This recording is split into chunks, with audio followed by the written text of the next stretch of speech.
क्या आपने कभी सोचा है कि आपके फैसले, पसंद नापसंद और आदतें सच में आपकी अपनी हैं, या कोई है जो पर्दे के पीछे से आपकी सोच को कंट्रोल कर रहा है?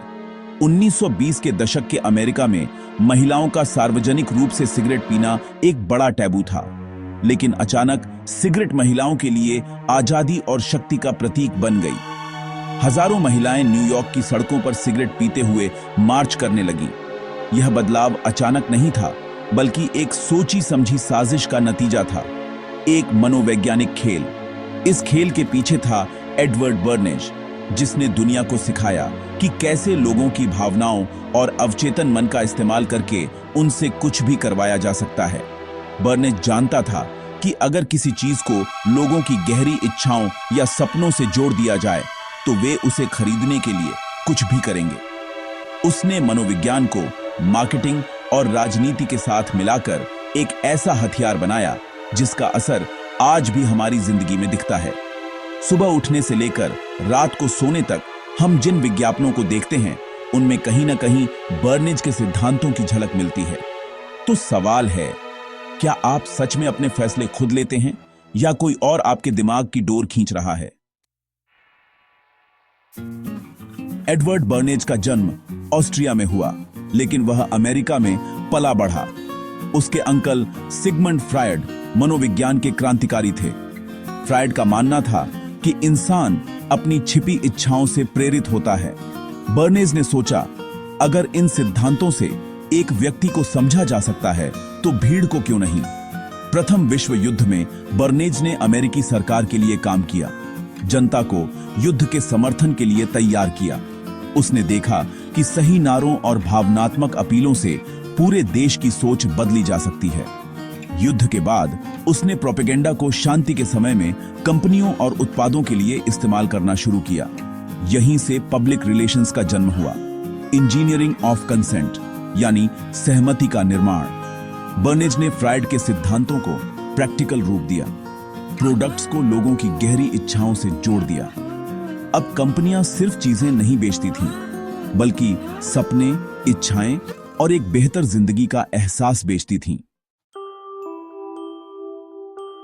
1928 में बर्नेज ने अपनी किताब प्रोपेगेंडा में लिखा, हमारे विचारों को वे लोग आकार देते हैं जिनसे हम कभी नहीं मिले। उसका मानना था कि समाज को व्यवस्थित रखने के लिए एक अदृश्य सरकार जरूरी है, ऐसे लोग जो जनमत को प्रभावित करना जानते हैं।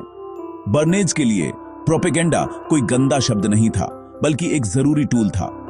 वह मानता था कि जनता को विशेषज्ञों द्वारा मार्गदर्शन की जरूरत है, और यह अदृश्य सरकार मीडिया, शिक्षा और नेताओं के जरिए राय बनाती है। यह विचार लोकतंत्र के लिए खतरनाक था। जनता को भेड़ समझना और उनकी सहमति को इंजीनियर करना। बर्नेज ने थर्ड पार्टी अथॉरिटी तकनीक विकसित की, डॉक्टर, वैज्ञानिक या सेलिब्रिटी से प्रोडक्ट की तारीफ करवाना। वह खबरें बनाता, इवेंट्स आयोजित करता और सर्वे करवाता था, ताकि प्रोपेगेंडा को खबर की शक्ल दी जा सके। इस तरह जनता को लगता था कि वे अपने फैसले खुद ले रहे हैं, जबकि असल में वे वही कर रहे होते थे जो अदृश्य सरकार चाहती थी। बर्नेज के सबसे चर्चित अभियानों में था अमेरिकन टोबैको कंपनी के लिए लकी स्ट्राइक सिगरेट की बिक्री बढ़ाना। उस समय महिलाओं का सार्वजनिक रूप से सिगरेट पीना अस्वीकार्य था, जिससे कंपनी आधी आबादी तक नहीं पहुंच पा रही थी। बर्नेज ने सिगरेट को महिलाओं की आजादी और शक्ति के प्रतीक के रूप में पेश करने का प्लान बनाया। उसने सिगरेट को टॉर्चेस ऑफ फ्रीडम नाम दिया और इसे नारीवादी आंदोलन से जोड़ दिया। न्यूयॉर्क की ईस्टर परेड में फैशनेबल महिलाओं ने सार्वजनिक रूप से सिगरेट जलाई। मीडिया ने इसे आजादी का प्रदर्शन बताया। अगले दिन अखबारों में इन महिलाओं की तस्वीरें छपीं और सिगरेट पीना महिलाओं के लिए आजादी का प्रतीक बन गया। महिलाओं में सिगरेट पीने की दर तेजी से बढ़ी और कंपनी का मुनाफा आसमान छूने लगा। यह दिखाता है कि कैसे एक विचार को बेचकर पूरे समाज की सोच और व्यवहार को बदला जा सकता है। बर्नेज ने सिर्फ सामाजिक वर्जनाएं ही नहीं, बल्कि लोगों की आदतें भी बदलीं। 1920 के दशक में अमेरिकी हल्का नाश्ता करते थे। कॉफी, टोस्ट या जूस। बेकन कंपनी ने बर्नेज को बिक्री बढ़ाने का काम सौंपा। उसने डॉक्टरों से भारी नाश्ते के फायदों पर राय ली और हजारों डॉक्टरों से सहमति जुटाई। इस वैज्ञानिक सर्वे को अखबारों में छपवाया। डॉक्टरों का कहना है भारी नाश्ता करें। इसमें अंडे और बेकन को बेहतरीन नाश्ता बताया गया, बिना कंपनी का नाम लिए। अमेरिकियों की नाश्ते की आदतें बदल गईं। अंडे और बेकन अमेरिकी परंपरा बन गया। यह बर्नेज की थर्ड पार्टी अथॉरिटी तकनीक का क्लासिक उदाहरण है। लोगों को एहसास भी नहीं हुआ कि वे मैनिपुलेट हो रहे हैं। प्रथम विश्व युद्ध के बाद प्रोपेगेंडा शब्द बदनाम हो गया था। बर्नेज ने अपने काम को पब्लिक रिलेशंस नाम दिया। यह सुनने में पेशेवर और सम्मानजनक लगता था। उसने पीआर को एक विज्ञान और कला के रूप में पेश किया, नैतिक कोड बनाए और यूनिवर्सिटी में कोर्स शुरू किया। बर्नेज के लिए पीआर सिर्फ प्रेस रिलीज नहीं, बल्कि इंजीनियरिंग ऑफ कंसेंट था। जनता की राय को अपने क्लाइंट के हित में मोड़ना।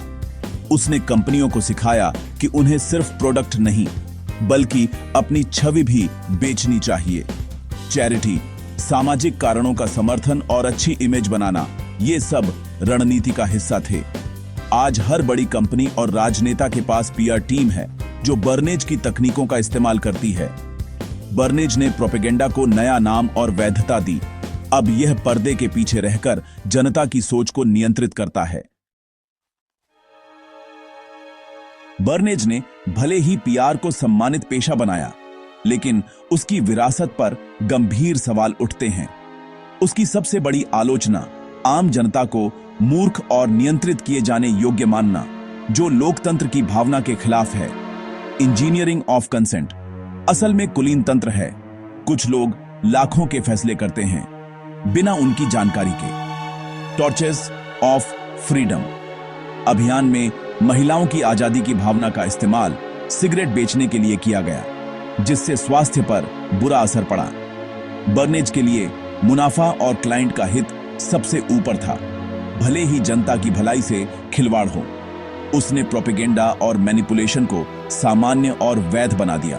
अब कंपनियां और सरकारें जनता से झूठ बोलना स्वीकार्य मानती हैं। उदाहरण, ग्वाटेमाला में तख्ता पलट के लिए बर्नेज ने अमेरिकी मीडिया में प्रोपेगेंडा फैलाया, जिससे लोकतांत्रिक सरकार गिर गई। यह दिखाता है कि बर्नेज की तकनीकें कितनी खतरनाक हो सकती हैं।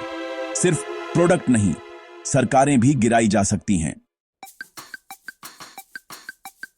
अगर बर्नेज आज जिंदा होता तो सोशल मीडिया को इंजीनियरिंग ऑफ कंसेंट का सबसे ताकतवर हथियार मानता। आज फेसबुक, इंस्टाग्राम, ट्विटर सब बर्नेज के सिद्धांतों का डिजिटल रूप है। अब कंपनियां हमारे हर क्लिक, लाइक, शेयर और सर्च को ट्रैक करती हैं। हमारी इच्छाओं और कमजोरियों का डेटा उनके पास है। इन्फ्लुएंसर्स बर्नेज की थर्ड पार्टी अथॉरिटी का आधुनिक रूप है। लोग उन्हें दोस्त या आदर्श मानते हैं। कंपनियां इन इन्फ्लुएंसर्स को पैसे देती हैं ताकि वे प्रोडक्ट्स को अपनी जिंदगी का हिस्सा दिखाए। लोग समझ नहीं पाते कि वे मैनिपुलेट हो रहे हैं। टारगेटेड विज्ञापन अब हर व्यक्ति को व्यक्तिगत स्तर पर टारगेट करते हैं। राजनीतिक दल भी यही तकनीक अपनाते हैं। कैम्ब्रिज एनालिटिका स्कैंडल इसका सबसे बड़ा उदाहरण है। डेटा के आधार पर लोगों को टारगेटेड प्रोपेगेंडा भेजा गया। यह बर्नेज के अदृश्य सरकार के सिद्धांत का डिजिटल अवतार है। आज उसकी तकनीकें पहले से कहीं ज्यादा खतरनाक हैं। बर्नेज की प्रोपेगेंडा किताब आज भी उतनी ही प्रासंगिक है। यह हमें अदृश्य खेल के नियम सिखाती है। जागरूकता ही मैनिपुलेशन के खिलाफ सबसे बड़ा हथियार है। पहला कदम, सवाल पूछना। कोई विज्ञापन, खबर या पोस्ट देखें तो सोचें, यह जानकारी कौन दे रहा है? उसका मकसद क्या है? क्या वह आपकी भावनाओं को भड़काने की कोशिश कर रहा है? जानकारी के स्रोत की जांच करें, आलोचनात्मक सोच विकसित करें। यही इस खेल से बचने का तरीका है। अपनी भावनाओं को समझें। अगर कोई विज्ञापन या खबर आपको भावनात्मक बना रही है तो सावधान हो जाए।